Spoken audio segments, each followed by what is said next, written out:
Gopal bund, Gopal తెలివి యమగ్రాన్, మాటల మైగడు Gopal bund, పోతల రాయుడు గోపాల్ బండ్, గుట్టులు మట్టులు రట్టు చేసి చక్కిలి గింతల మాయ చేసి నవ్వించే మన గోపాల్ బండ్, ఎప్పుడు గెలిచే గోపాల్ బండ్.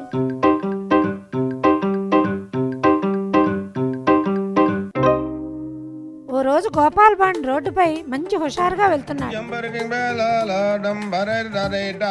మధ్యలో కనబడిన వాళ్ళనల్లా పలకరిస్తున్నాడు.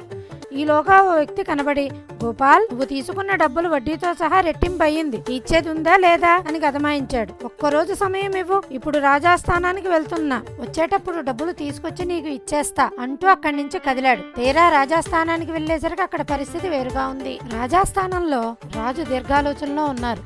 సభలో ఏ సందడి లేదు. గోపాల్ బండ్కి ఏమీ అర్థం కాలేదు. అక్కడున్న విదూషకుడు, ఈ రోజు రాజుగారు ఎవరితోనూ మాట్లాడేలా లేరు, ఓ 2 రోజులు పోయాక రా అన్నారు. వెనక్కి వెళ్లిపోదామనుకున్న గోపాల్ బండ్ రాజుగారి వంక చూశాడు. దాంతో గోపాల్ బండ్ కు ఆయన ఏదో పెద్ద సమస్యతో ఇబ్బంది పడుతున్నారనిపించింది.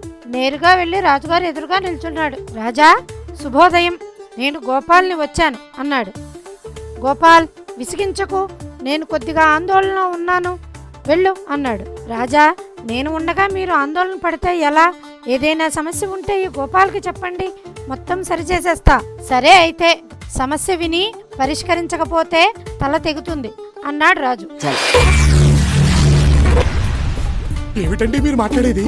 గోపాల్ తలూపాడు. సభలో వాళ్ళంతా ఒరే గోపాల్గా అయిపోయావురా అన్నట్లు చూశారు. ఏదో తేడాగా ఉందేంటి? నవాబు గారు పెద్ద సమస్య తెచ్చిపెట్టారు. ఈ మొత్తం భూమి కొలతలు కావాలట ఆయనకు. నాకు అర్థం కాలేదు సార్. నెమ్మదిగా అన్ని అర్థమవుతాయి గానీ నాకు కూర్చో. భూమి చుట్టుకొలత ఎంత ఉంది, అది సరిపోదన్నట్లుగా ఆకాశంలో నక్షత్రాలను కూడా లెక్కించమన్నాడు. వింటున్న గోపాల్ ఒక్కసారిగా నిశ్చేష్టుడయ్యాడు.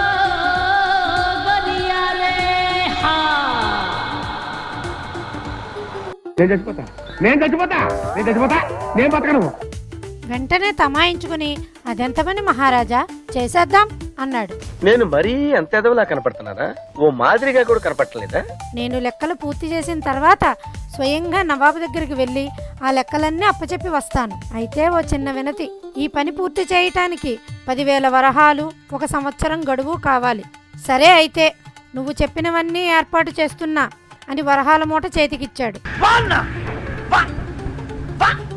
ఆ తర్వాత గోపాల్ చాలా ఆనందంగా విందులు వినోదాలతో 1 సంవత్సరం గడిపాడు. సంవత్సరం పూర్తయింది. గోపాల్ నవాబు ఆస్థానానికి బయలుదేరాడు. తనతో పాటు 15 ఎడ్ల బండ్లను, ఆ బండ్ల నిండా దారపు బండీలు పెట్టాడు. కొన్ని గొర్రెలను కూడా తీసుకెళ్లాడు.